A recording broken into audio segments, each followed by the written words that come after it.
탈모를 전혀 유발하지 않고 가르마를 탈 수 있는 방법은 사실상 존재하지 않는데요. 다만 탈모를 최대한 예방하고 가르마를 탈 수 있는 방법은 존재하는데요. 바로 입니다. 안녕하세요. 윤닥터의 모든 정보 윤정진 원장입니다. 여러분의 헤어스타일은 어떠신가요? 아마 많은 남성분들이 저와 마찬가지로 가르마를 타시고 이마가 보이는 헤어스타일을 하고 계실 겁니다. 실제로 길거리를 걷다 보면 직장인 남성분 중에서 대부분은 가르마를 한 스타일을 하고 계신데요. 아무래도 좀 깔끔하면서도 무난한 스타일인 만큼 사회생활을 하는 남성분들에게 사랑받는 헤어스타일이 아닐까 싶습니다. 그런데 가르마가 자칫 잘못하게 되면 탈모를 유발할 수도 있다는 사실 혹시 알고 계셨나요? 오늘은 헤어스타일과 탈모의 연관성에 대해 설명드려 볼까 합니다. 가르마를 오랫동안 한 방향을 유지하시는 경우에는 탈모의 원인이 될 수도 있습니다. 가르마 주변에 이제 머리카락과 두피는 외부의 그런 오염물질 그리고 미세먼지 이런 것들로 이제 그대로 노출돼서 훨씬 더 약해지기 쉽기 때문인데요. 이러한 이제 햇빛 자극이라든가 오염물질 이런 자극들이 반복되다 보면 가르마를 중심으로 모근이 손상되게 되고 또한 모발이 가늘어지면서 두피가 훤히 드러날 수 있게 되는 것입니다. 그리고 가르마를 만드는 과정도 탈모를 유발하는 요소가 될 수 있습니다. 머리카락을 가르기 위해서는 드라이기라든가 고데기, 고정할 수 있는 스프레이 이러한 장비들이 두피에 직접적인 자극을 줄 수도 있죠. 특히 탈모가 진행되고 있거나 선천적으로 피부가 굉장히 약하고 민감하신다면 이러한 영향이 다른 사람들보다 더 클 수 있어 각별한 주의가 필요합니다. 탈모를 전혀 유발하지 않고 가르마를 탈 수 있는 방법은 사실상 존재하지 않는데요. 다만 탈모를 최대한 예방하고 가르마를 탈 수 있는 방법은 존재하는데요. 바로 주기적으로 가르마의 방향을 바꿔주는 것입니다. 많은 분들이 가르마를 한 방향으로 해야 머리 모양도 잘 나오고 본인이 느끼기에 훨씬 편하다 이렇게 생각을 하시는데요. 가르마 라인도 어느 선을 딱 정해두기보다는 어느 날은 좀 더 이제 깊숙이 정수리 쪽으로 타셨다가 혹은 다른 날은 이 앞쪽으로 타시고 이렇게 이제 바꿔주시는 것이 좋습니다. 그리고 가르마를 만드실 때도 주의를 하시는 게 좋은데요.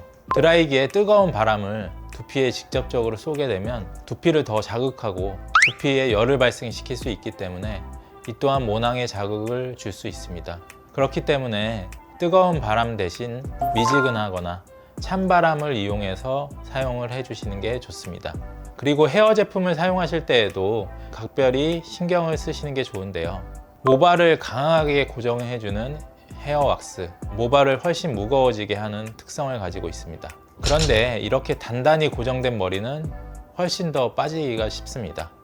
왜냐하면 손가락으로 자주 이제 머리를 쓸어 넘기면서 고정을 하고 그리고 지속적인 자극이 모발에 가해지기 때문인데요. 때문에 헤어 왁스보다는 헤어 크림, 부드러운 제품을 사용하시는 것이 좋은데 헤어 크림 같은 경우에는 헤어 왁스와 비교했을 때 효과는 비슷하면서도 침투력이 좋고 사용감이 산뜻하고 머리카락에 더 윤기를 더해준다는 그러한 장점이 있죠. 그만큼 두피와 모발에 가해지는 자극도 헤어 왁스에 비해 상대적으로 적습니다. 머리를 감으신 후에 거울을 바로 보시면 그 주기를 알 수 있는데요. 빗거나 손질하지 않아도 이제 저절로 가르마가 타진다. 그러면은 그쪽이 훨씬 더 비어 있을 가능성이 있기 때문에 가르마 방향을 바꿔주시는 것이 좋습니다. 또한 가르마의 폭이 점점 넓어지고 그리고 주변 머리카락이 축 처진다 이런 걸 느끼신다고 하면 가르마 방향을 바꿔주시는 것이 좋습니다. 일반적으로 6개월에서 1년 정도 주기마다 바꿔주시는 것을 권해드립니다. 흔히 여성분들은 머리카락이 기시기 때문에 포니테일이라고 하는 꽉 묶는 그런 스타일을 많이 하시는데요. 게다가 요즘에는 이제 남성분들 사이에서도 장발이 유행하면서 포니테일을 남성식으로 재해석한 그런 맨번 헤어스타일을 가진 분들도 길거리에서 간간히 볼 수 있는데요. 그런데 이렇게 모발을 잡아당겨서 뒤로 묶는 헤어스타일이 탈모를 유발할 수 있습니다. 모발을 잡아당기는 과정에서 두피와 모낭에 자극이 가해질 뿐만 아니라 이러한 자극으로 견인성 탈모가 발생할 수 있게 됩니다. 이 견인성 탈모는 포니테일 헤어스타일을 많이 하는 스튜어디스 분들에서 자주 발생하게 돼서 스튜어디스 탈모라고도 불리는데요. 초기에는 이제 머리카락이 약해져 끊어지는 형태로 나타나다가 심해지게 되면 앞에 이마선 그리고 이제 측두부 쪽에 걸쳐서도 탈모가 발생하게 됩니다. 그리고 흔치는 않지만 이제 모낭 주위가 자극을 받아 붉게 변하고 그리고 염증이 생겨 모낭염까지 진행되기도 하는데요. 때문에 머리를 묶는 분들은 머리카락을 느슨하게 묶으실 필요가 있고 머리를 묶기 전에 귀찮더라도 최대한 찬바람으로 머리카락 뿌리는 물론 머리카락 끝까지 완전히 건조시키는 습관을 들이시는 게 좋습니다.